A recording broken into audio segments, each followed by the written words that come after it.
आज से करीब 2 साल पहले मैंने ये वीडियो बनाया था जिसमें मैंने तिरुपति के मंदिरों में क्रिश्चियन लोगों को जॉब देने के मुद्दे को उठाया था। मुद्दा बहुत ज़्यादा गंभीर था क्योंकि हिंदू मंदिरों में क्रिश्चियंस को काम पे क्यों लगाया गया है। जो हमारे मंदिरों में जूता चप्पल पहनकर घूमते हैं वो वीडियो 4 लाख से भी ज़्यादा लोगों ने देखा था और उस समय अगर कदम उठाए गए होते तो शायद आज ये दिन हमें ना देखना पड़ता। तिरुपति का बालाजी मंदिर जहाँ हर दिन लाखों लोगों को खाना खिलाया जाता है, जहाँ लाखों की संख्या में हर रोज लोग बालाजी के दर्शन करने आते हैं और भगवान को भोग लगाए जाने वाला प्रसाद लेकर अपने सभी परिवारजनों में बांटते हैं, आज उसी प्रसाद में गाय के चर्बी के अंश मिले हैं, सुअर की चर्बी के अंश मिले हैं और मछली के चर्बी के अंश मिले हैं। इस वीडियो के लिए रिसर्च करते समय मेरी आंखें नम हो गई थी क्योंकि हमारी आस्था को हर तरफ से बर्बाद करने का यह षड्यंत्र लग रहा था।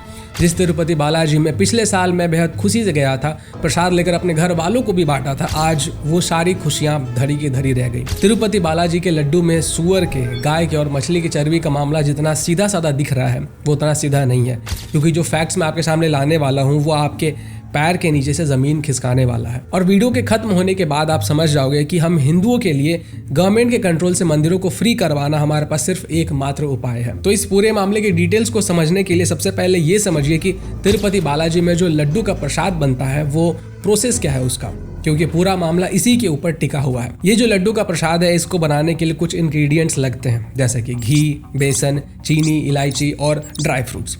अब ये जो घी है इसी के अंदर गाय, सुअर और मछली के चर्बी मौजूद थे, जो कि लैब रिपोर्ट में कंफर्म हुआ है। लड्डू बनाने के लिए घी को गर्म किया जाता है और उसमें बेसन की बूंदी छानी जाती है और फिर उसी बूंदी को चीनी, ड्राई फ्रूट और इलायची में मिलाकर लड्डू तैयार किया जाता है। अब इस घी के लिए पहले KMF यानी कि कर्नाटका मिल्क फेडरेशन, जो कि नंदिनी ब्रांड को कंट्रोल करती है, उससे घी लिया जाता था। नंदिनी के milk products one of the best होते हैं क्योंकि यहाँ क्वालिटी पे बहुत ज़्यादा ध्यान दिया जाता है। लेकिन होता यह है कि नंदिनी मिल्क की प्राइस पिछले साल कुछ रुपए बढ़ा दी जाती है, जिसके कारण घी और महंगा हो जाता है। अब तिरुपति बालाजी जो मंदिर है उसको कंट्रोल करती है TTD यानी कि तिरुमला तिरुपति दर्शनम। तिरुपति शहर का नाम हो गया और तिरुमला उस जगह का जहाँ पे बालाजी का मंदिर है। अब TTD को मैनेज आंध्र प्रदेश की रूलिंग गवर्नमेंट करती है, मतलब कि आंध्रा में जो रूलिंग गवर्नमेंट होगी वही TTD को कंट्रोल करेगी। अब हमारे देश में एक बहुत अजीब सी चीज है, कहा जाता है कि हमारा देश धर्मनिरपेक्ष है, लेकिन हमारे देश में हिंदुओं के मंदिरों को गवर्नमेंट कंट्रोल करती है। जो रेवेन्यू आता है वो पैसे गवर्नमेंट के पास जाते हैं, पर मस्जिदों से, चर्च से, गुरुद्वारे के साथ ऐसा नहीं होता है। बाकी धर्म और मजहब अपने रिलीजियस प्लेसेस को खुद मैनेज करते हैं, उनके पैसे को इस्तेमाल करते हैं अपने वेलफेयर के लिए, अपने सोसाइटी के वेलफेयर के लिए। लेकिन हम हिंदुओं के मंदिरों के साथ ऐसा नहीं है। हम हिंदुओं के मंदिरों को कंट्रोल करती है गवर्नमेंट और वहाँ से जो पैसे आते हैं, जो रेवेन्यू आता है, जो डोनेशन आता है, वो गवर्नमेंट अपने पास रखती है। और इसके लिए हम लोगों ने कई बार कैंपेन भी चलाया है कि हिंदू मंदिरों को गवर्नमेंट के कंट्रोल से आज़ाद करो, फ्री करो। अब जो स्टेट की रूलिंग गवर्नमेंट होगी, उनके आइडियोलॉजी जैसी होगी, उसका असर आपको मंदिरों पे भी देखने मिलेगा। YSRCP जो कि आंध्रा के सिलेक्शन में हार गई थी और पहले आंध्र प्रदेश को रूल करती थी, जिस तरह से ये लोग क्रिश्चियन कन्वर्जन से प्यार करते हैं वो किसी से छुपा हुआ नहीं है। आंध्र प्रदेश की जो CM है वो तो खुद एक क्रिश्चियन फैमिली में पैदा हुए हैं और इनकी गवर्नमेंट के दौरान आंध्रा के मंदिरों में क्रिश्चियंस को काम पे लगाया गया था।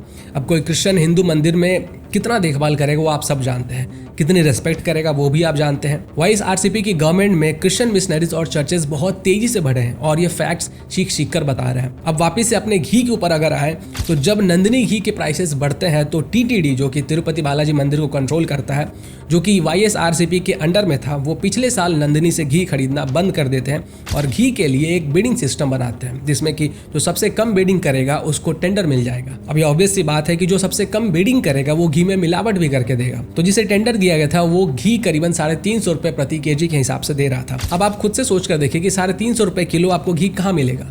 ये पिछले साल ही ऑब्वियस हो गया था कि घी में मिलावट आने वाली है। अब इस बिडिंग सिस्टम में जिसे टेंडर दिया गया था वो कॉन्ट्रैक्टर अलग अलग वेंडर से घी लेकर TTD को पहुंचाता था। KMF जो कि नंदिनी को कंट्रोल करते हैं, उन्होंने पिछले साल ही कहा था कि इतने कम रेट में अगर TTD को कोई घी दे रहा है तो इसका मतलब है कि वो मिलावटी घी है। पर YSRCP की गवर्नमेंट को क्या था, उनको तो ज्यादा पैसे बचाकर अपना प्रॉफिट बढ़ाना था। अब यहाँ पे एक इंटरेस्टिंग सा फैक्ट मैं आपको बताना चाहता हूँ, ध्यान से सुनिएगा। 2022 में TTD जो तिरुपति बालाजी के मंदिर की देखरेख करता है, उसका एग्जीक्यूटिव ऑफिसर धर्मा रेड्डी को बना दिया जाता है बाय YSRCP गवर्नमेंट। और इस साल इलेक्शन से पहले अप्रैल में इसके खिलाफ अपोजिशन के लीडर्स कंप्लेन भी करते हैं कि ये रूल्स के खिलाफ है, क्योंकि धर्मा रेड्डी YSRCP गवर्नमेंट के साथ 9 साल से काम कर रहा है। इसको पहले भी ज्वाइंट एग्जीक्यूटिव ऑफिसर बनाया गया था 2005 में और 2019 में। अभी जो ज्वाइंट एग्जीक्यूटिव ऑफिसर होता है वो एग्जीक्यूटिव ऑफिसर से एक पद नीचे होता है और धर्मा रेड्डी को ये जगन मोहन रेड्डी रेड्डी और उनके फादर राजशेखर रेड्डी के रिकमेंडेशन के ऊपर बनाया गया था। इसके साथ साथ यही बताया गया कि धर्मा रेड्डी के अमीर लोगों के साथ उसके जो कनेक्शंस थे उसका इस्तेमाल करके उसने वाईएसआरसीपी के लीडर्स की इलेक्शन में हेल्प की थी, जबकि रूल ये है कि 3 साल के बाद इनका ट्रांसफर हो जाना चाहिए था, लेकिन धर्मा रेड्डी को फिर भी पोस्ट में बनाए रखा गया। तो यहाँ पे ये फैक्ट एक चीज की तरफ इशारा कर रहा है कि धर्मा रेड्डी ने वाईएसआरसीपी की हेल्प की और बदले में वाईएसआरसीपी की गवर्नमेंट ने धर्मा रेड्डी की हेल्प की। अब क्योंकि 2022 से टीटीडी के एग्जीक्यूटिव ऑफिसर धर्मा रेड्डी थे, तो पिछले साल जब 2023 में नंदिनी से घी लेना बंद करके टेंडर के थ्रू 350 रुपए पर केजी में घी लिया जा रहा था जो कि मिलावटी थे, तो इसके ऊपर कंट्रोल किसका होगा?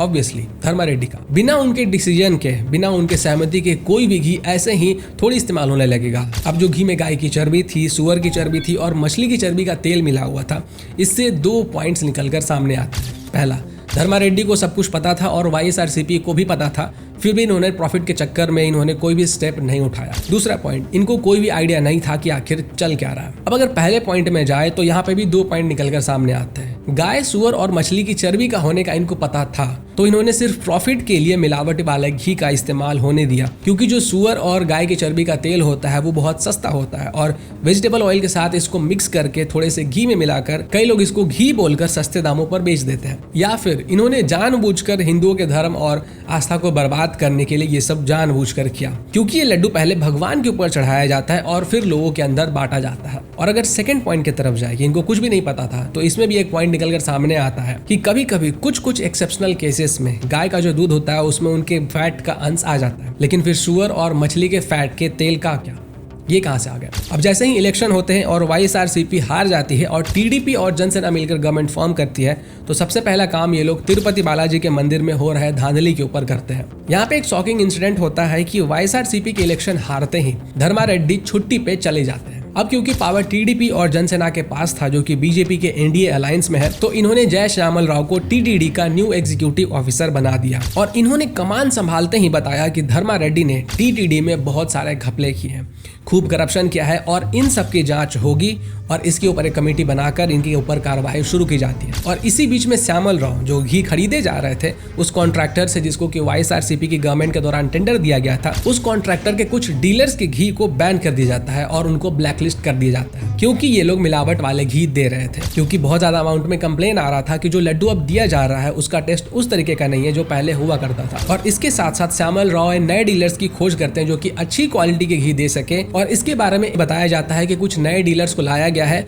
और इनके घी का इस्तेमाल करके हम लोग सैंपल लड्डू बनाएंगे और चेक करेंगे कि जो क्वालिटी है वो कैसी आ रही है। अब पैरेलल में जो कॉन्ट्रैक्टर ऑलरेडी घी प्रोवाइड कर रहा था, उसके जो बाकी के डीलर्स थे जिनको कि अभी ब्लैकलिस्ट नहीं किया गया था, उनके घी के सैंपल को लैब रिपोर्ट के लिए भेजा जाता है, जहां से रिपोर्ट आने के बाद हड़कंप मच जाता है। पता चलता है कि इसमें गाय के चर्बी का तेल, सुअर के चर्बी का तेल और मछली के चर्बी का तेल और बहुत सारे और भी वेजिटेबल ऑयल ऑलरेडी मिक्स किए हुए हैं। और इसी के बाद चंद्रबाबू नायडू बताते हैं कि वाईएसआरसीपी की गवर्नमेंट ने हिंदुओं की आस्था और धर्म के साथ विश्वासघात किया है। अब जानकर चौंक जाओगे कि यही सारे लड्डू जो मोस्ट प्रोबेबली उसी मिलावटी घी से बने थे, वो राम मंदिर भी भेजे गए थे। अब आप सोच कर देखिए कि ये किस लेवल पे डिस्ट्रक्शन हुआ है। अगर यही सेम चीज क्या किसी और रिलीजन के साथ होता तो क्या अभी सेम हालात होते देश में? वाईएसआरसीपी जो कि क्रिश्चियन कन्वर्जन के सपोर्टर जाने जाते हैं, जो जगन मोहन रेड्डी है जो कि खुद एक क्रिश्चियन फैमिली में पैदा हुए थे, उनके रूल के दौरान हिंदू मंदिरों में क्रिश्चियंस को अपॉइंट किया गया और अब प्रसाद में गाय की चर्बी का तेल, सुअर की चर्बी का तेल, मछली की चर्बी का तेल मौजूद था, जो सिर्फ लोगों ने नहीं खाया बल्कि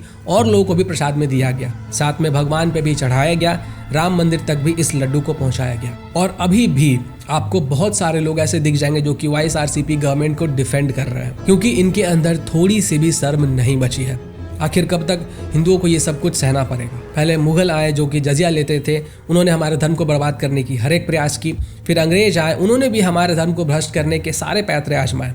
और अब ऐसे पार्टीज, मैंने रिसर्च करके सब कुछ आपके सामने रख दिया है। अब आपके ऊपर डिपेंड करता है कि आप इस रिसर्च को आगे पहुंचाते हो या चुपचाप वीडियो को बंद करके इग्नोर कर देते हो कि छोड़ो, मेरे एक शेयर कर जाने से क्या हो जाएगा। डिसीजन आपका है। नमस्कार।